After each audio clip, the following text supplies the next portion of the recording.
Ahoy! There are many different sizes and shapes of steam locomotive.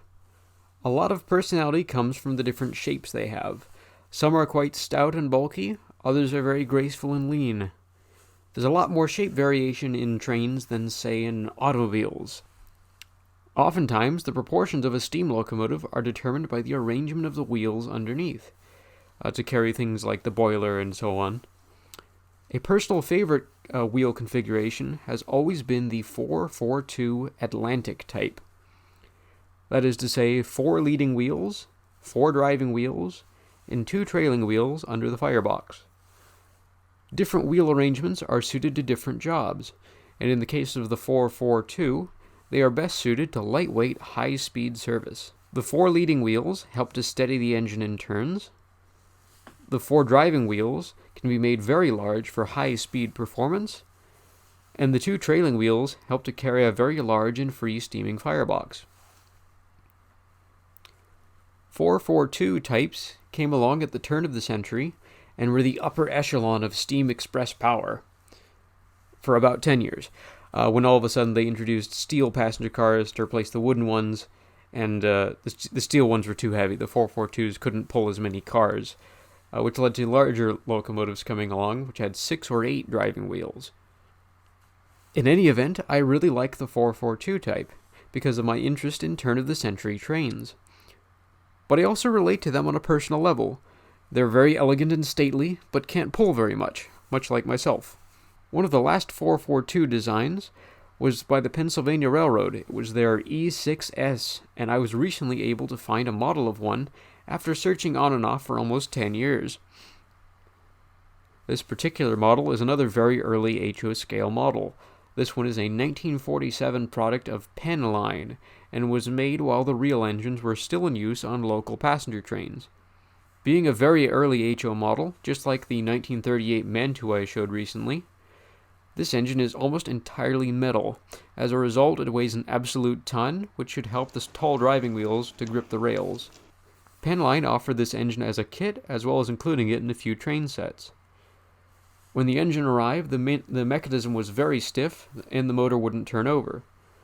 When I took the body off for maintenance, a lot of old oil and crud came free. Yeah, I think it's a little happier after that. After a little more cleaning and oiling, the engine was coming back to life. Now for the fun part, painting it.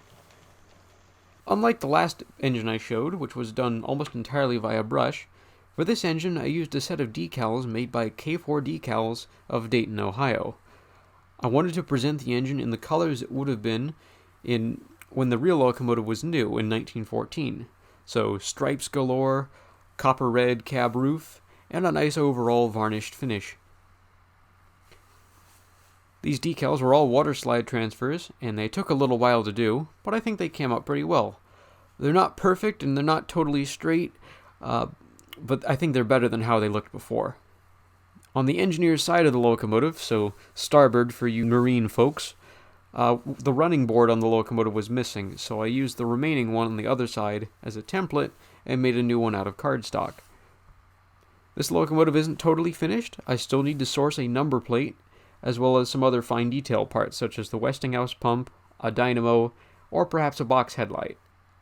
Oh, and while I'm here, this engine has a feature that I can't get enough of. The valve gear actually moves. The Volschart's valve gear on both sides has a working reverse mechanism.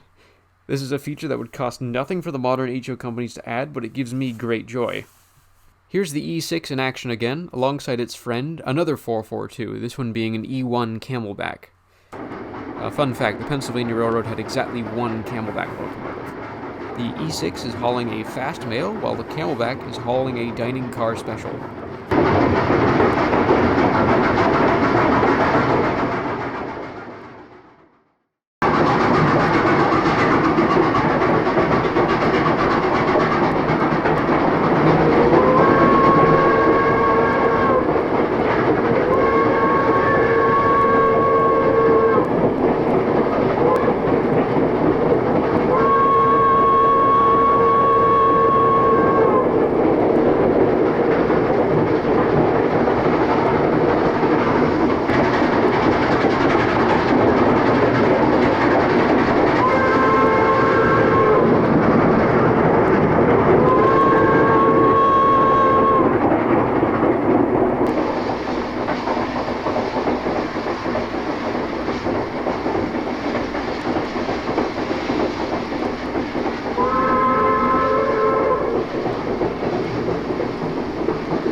In any event, the last train has gone through, the block is clear, my signals have been reset.